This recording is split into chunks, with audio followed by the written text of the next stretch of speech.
Do you know that feeling? It's New Year's Eve. Everyone is celebrating. Fireworks explode in the sky. People embrace each other full of hope. And there you are, standing in the middle of the crowd, feeling as if you're carrying the entire world on your shoulders. While everyone talks about fresh starts and dreams, you feel only the weight of 365 more days ahead. It's as if the calendar isn't a promise, but a sentence. You look at the faces around you, all illuminated by expectation, and you wonder if you're broken inside, if there's something wrong with you for not being able to feel this joy that seems so natural to everyone else. The new year arrives like an additional burden, another proof that time keeps passing and you remain trapped in the same suffocating existence, carrying pains that no one sees, fighting ghosts that no one understands. You smile when they ask about your plans, but inside you scream silently, because you know that tomorrow you'll wake up with the same fears, the same anxieties, the same emptiness that have accompanied you for so long. Franz Kafka understood this profound loneliness, this feeling of being displaced in a world that seems to function with rules you could never decipher. Today, we're going to dive together into this reality. We're going to understand why, for some, the new year isn't celebration, but wait. And more importantly still, we're going to discover how to find genuine hope even when everything seems lost. If you made it this far, if these words touch something inside your chest, I want you to know that you are not alone. This channel exists precisely for people like you, who feel deeply, who question, who carry invisible weights and seek true answers. It's not a place of false positivity or magical solutions, but a space where we can be honest about our pain and together find real paths of transformation. Subscribe to the channel and hit the bell, because here you'll find companionship for your journey, understanding for your struggles, and most importantly, hope based on truth, not illusions. And if this content is making sense to you, leave a like, because that way you help me take this message to more people who also need to hear that they are not alone in their struggle. To understand why the new year can be a weight instead of a liberation, we first need to understand the Kafkaesque nature of modern existence. Kafka showed us, through his disturbing and profoundly human narratives, that we live in a world where social structures and collective expectations often function as incomprehensible machines that consume us without our understanding their purpose. The new year, with all its pomp and circumstance, can become one of these oppressive structures, especially for those who already carry the weight of excessive sensitivity, existential melancholy, or the sharp perception that something fundamental is wrong with the way society functions. Imagine a man standing at his apartment window, watching fireworks explode in the sky while neighbors shout with joy in the streets. He should be happy, he should feel hope, he should be planning changes and renewals. But all he feels is the weight of another year approaching like a mountain to be climbed without proper equipment. It's not that he's pessimistic by nature, or that he doesn't desire good things for his life. It's that he perceives, with an almost painful clarity, that the passage of time doesn't automatically solve the deep problems of human existence. He knows that tomorrow he'll wake up in the same body, with the same complex mind, facing the same existential dilemmas that have accompanied him for years. The difference is that now there's additional pressure, a social expectation that he should be renewed, transformed, full of energy to conquer new objectives. This pressure doesn't come only from outside, but also from within. We are conditioned from childhood to believe in the magic of fresh starts, in the idea that specific dates possess inherent transformative power. We grow up hearing that the new year is a blank page, an opportunity to be better, more productive, happier. But for those who possess a more introspective nature, more sensitive to life's contradictions, this narrative can sound like a cruel lie. They know that real change doesn't happen because a calendar changed numbers, but through deep internal processes that don't respect commemorative dates. They know that true transformation is slow, painful, full of setbacks and relapses. They know that spiritual growth happens in the darkest moments, when we're alone with our fears and there are no fireworks to mask the interior silence. Therefore, when New Year festivities arrive, instead of feeling hope, they feel the weight of imposture, the pressure to fake a joy that doesn't exist, to participate in a collective performance that doesn't resonate with their interior experience.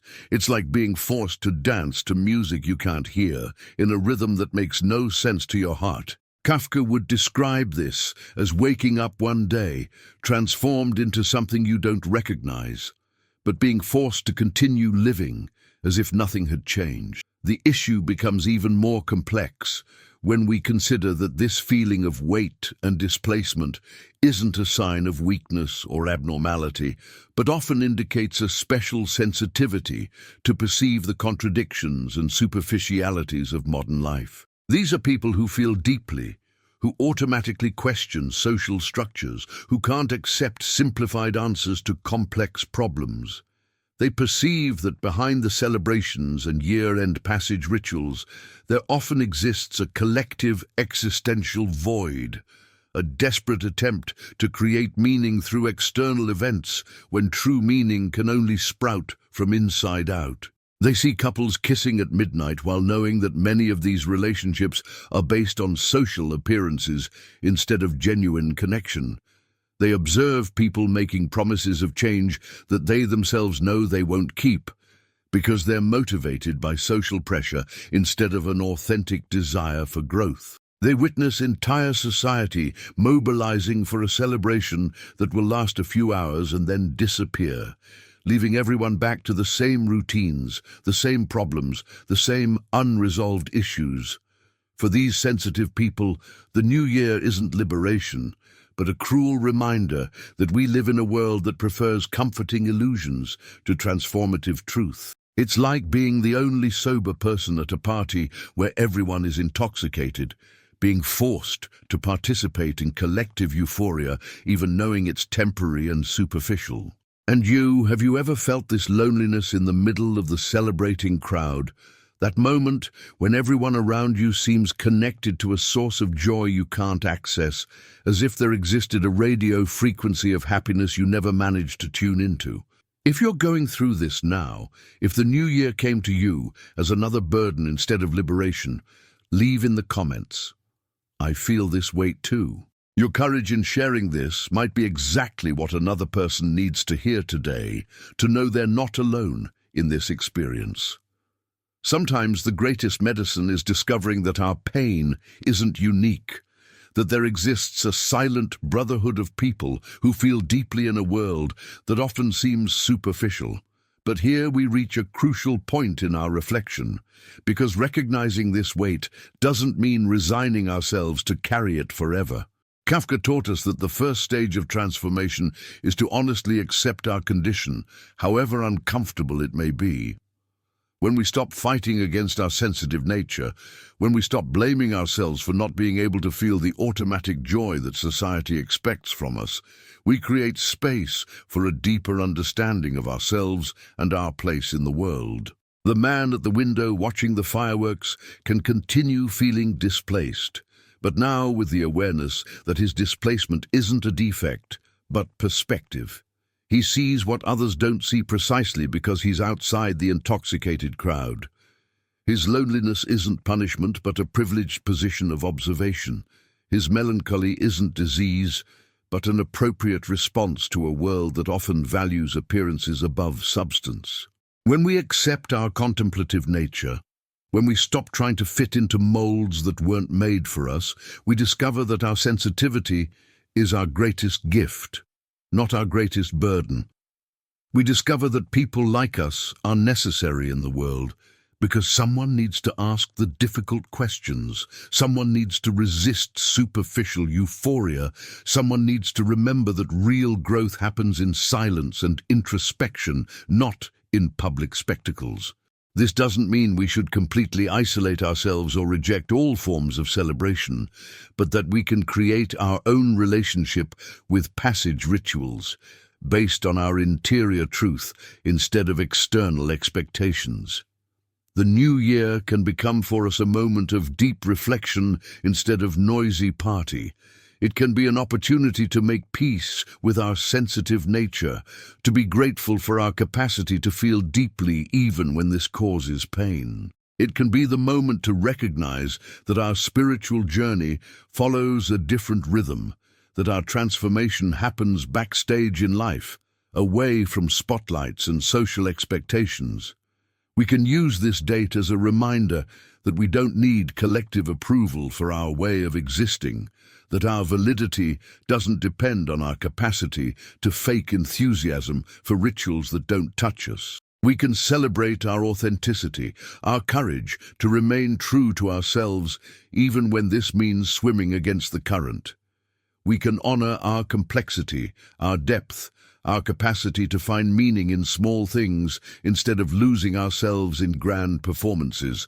The weight we feel doesn't magically disappear with this understanding, but its nature transforms. It stops being the weight of inadequacy and becomes the weight of responsibility. The responsibility to be authentic in a world that often rewards superficiality.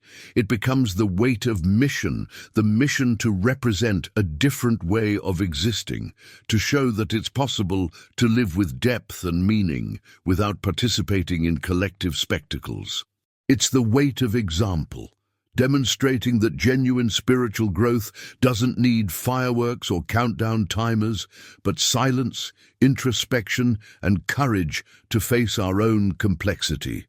Kafka showed us that we can find dignity even in the most absurd situations, that we can maintain our humanity even when the world around us seems to have lost its own. We can learn to carry our weight with grace, knowing that it's part of who we are, and that trying to get rid of it would be trying to get rid of our own essence. With time, we develop a more mature relationship with our sensitivity. We learn to dose our exposure to collective celebrations. We create personal rituals that make sense to our soul instead of our social image. We discover that we can wish good things for the coming year without needing to fake euphoria, that we can have hope without necessarily having grandiose expectations. We learn that our way of celebrating can be a silent dinner reflecting on the year that passed, a solitary walk contemplating the stars, a deep conversation with someone who truly understands us. Our celebration can be internal, spiritual, based on gratitude for the capacity to feel deeply instead of desire for dramatic changes. It can be the recognition that we are exactly where we need to be in our journey, even if this place is uncomfortable according to social standards. It can be the acceptance that our life has value independently of our capacity to adapt to collective expectations about how we should be feeling on certain dates. Real transformation, we discover, doesn't happen according to calendars or social rituals, but according to our internal readiness, our maturation time, our personal cycles of growth and renewal. Sometimes our greatest change happens on any Tuesday in July, when something inside us finally resolves or illuminates. Sometimes our most significant renewal is learning to accept our melancholy as an integral part of our personality, instead of something to be cured. Our transformation might simply be stopping judging ourselves for not being able to feel what everyone seems to feel, stopping forcing ourselves to rhythms and patterns that don't align with our interior nature. It might be learning to find companionship in our own solitude, meaning in our own contemplation, strength in our own sensitivity. It might be discovering that we don't need to be different from what we are to be valuable, that our contribution to the world comes precisely from our capacity to see and feel things that others don't see or feel. The new year, then, stops being a burden when we stop trying to use it as an emotional crutch, when we stop depositing expectations in it that only we ourselves can fulfill. When we understand that dates on the calendar are arbitrary human constructions that don't possess magical power over our psyche or our destiny, we free ourselves from the pressure to feel specific things at specific moments. When we accept that our spiritual journey follows its own schedule, independent of fireworks or countdowns, we find peace in our own temporality. The weight we felt wasn't the weight of the new year itself, but the weight of trying to be someone we're not, of trying to feel things we don't feel naturally, of trying to fit into molds that were created for people with different temperaments from ours.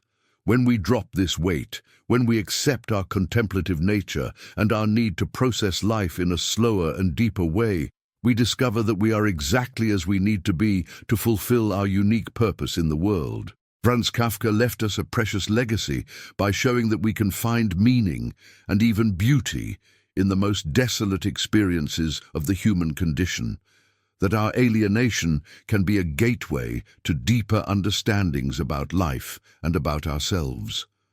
He taught us that we don't need to deny our strangeness or try to normalize ourselves to have value, that our unique perspective is precisely what we have most precious to offer. Through his work, we learn that loneliness can be inhabited with dignity, that melancholy can be transformed into wisdom, that our excessive sensitivity can become our greatest strength. He showed us that it's possible to maintain our humanity even in absurd circumstances, that we can find purpose even when the world around us seems chaotic and meaningless. His life and work are testimony that people like us, who feel the weight of existence more intensely, have an important role to play, offering depth and authenticity in a world that often settles for superficialities. Thus, when the next new year arrives, you can choose a different way to relate to it, a way that honors your interior nature instead of betraying it. You can use this moment not to force yourself to feel joy that isn't natural to you, but to celebrate your capacity to feel deeply, even when this includes sadness, melancholy, or existential weight.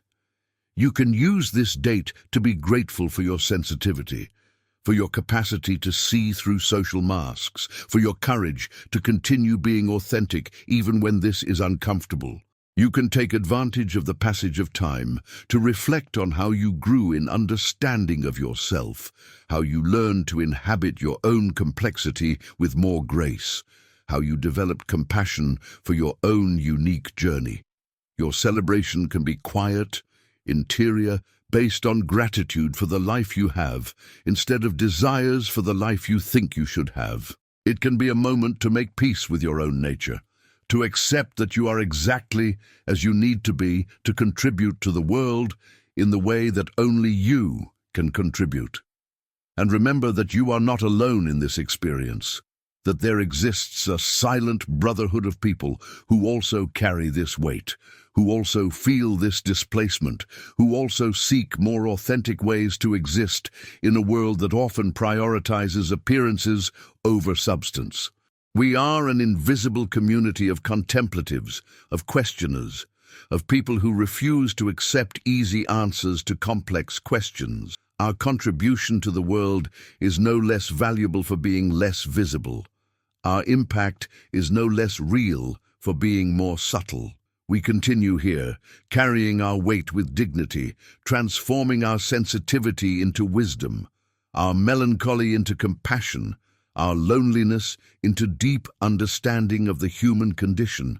And perhaps this is the most beautiful way to celebrate any passage of time, honoring who we are, accepting our unique journey, and finding meaning not in external expectations, but in the courage to continue being true to our own interior truth, however uncomfortable it may sometimes be.